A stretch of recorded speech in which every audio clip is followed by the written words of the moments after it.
சாதத்துக்கு முட்டைய வச்சு நல்ல ஒரு சைட் டிஷ் ரெசிபி தேடிக்கிட்டு இருக்கீங்களா? அப்ப கண்டிப்பா இந்த ரெசிபி ட்ரை பண்ணி பாருங்க. ரொம்ப ரொம்ப டேஸ்ட்டா இருக்கும். ரொம்ப ஈஸியாவும் கூட பண்ணிறலாம். Hi, hello friends, welcome back.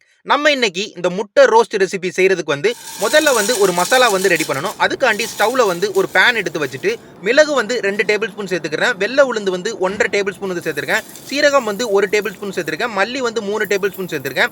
வெந்தயம் 1/4 டீஸ்பூன் மட்டும் சேர்த்துருக்கேன். கருவேப்பிலையில ஒரு 25 கருவேப்பிலையில சேர்த்துருக்கேன். பூண்டு ஒரு 8 பல் பூண்டு சேர்த்துக்கோங்க. கடைசியா காஞ்ச மிளகா ஒரு 5 காஞ்ச மிளகா சேர்த்து எல்லாத்தையுமே நல்லா ஓரளவுக்கு மீடியம் ஃப்ளேம்ல வச்சு நல்லா ஒரு 2 நிமிஷத்துல இருந்து ஒரு 3 நிமிஷத்துக்கு வாசனை வர அளவுக்கு நல்லா வறுத்து எடுத்துக்கோங்க.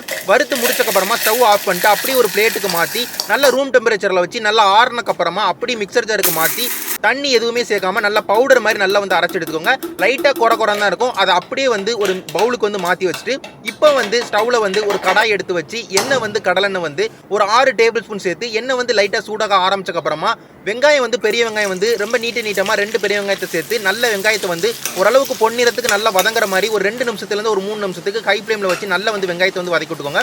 வெங்காயம் நல்லா வதங்கினக்கு அப்புறமா தக்காளி 2 தக்காளியை நீட்டமாக கட் பண்ணி சேர்த்துருக்கேன். தக்காளியை நல்லா மசீர அளவுக்கு ஸ்டவ் மீடியம் ஃப்ளேமில் வச்சு ஒரு 2 நிமிஷத்துலேருந்து ஒரு 3 நிமிஷத்துக்கு நல்லா வதக்கி விட்டுக்கோங்க.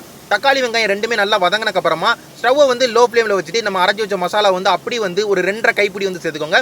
அரைச்சி வச்ச மசாலா கூடயே உப்பு ஒரு 1 டீஸ்பூன் உப்பு சேர்த்துக்கலாம். இது ரெண்டுத்தையுமே சேர்த்து நல்ல வெங்காயத்தோடையும் தக்காளியும் நல்லா மிக்ஸ் பண்ணி விட்டுக்கோங்க. மிக்ஸ் பண்ணி முடிச்சக்கப்புறமா எக்ஸஸா எண்ணெய் தேவைங்கிறதுக்காண்டி ஒரு 5 டேபிள் ஸ்பூன் எண்ணெய் திரும்பி சேர்த்து திரும்பி அந்த வெங்காயத்தோடையும் தக்காளியோடையும் நல்லா மிக்ஸ் பண்ணி விட்டுக்கோங்க. மிக்ஸ் பண்ணி முடிச்சக்கப்புறமா நம்ம அவிச்சு வச்ச முட்டையை எடுத்துக்கிட்டோம். ஒரு 6 முட்டை நம்ம எடுத்துக்கிட்டோம். 6 முட்டையுமே 2 கட் பண்ணி அந்த மசாலாவோட சேர்த்து நல்லா வெங்காயத்தோடையும் தக்காளியோடையும் மசாலாவோடையும் நல்லா பிரட்டி எடுத்துக்கோங்க.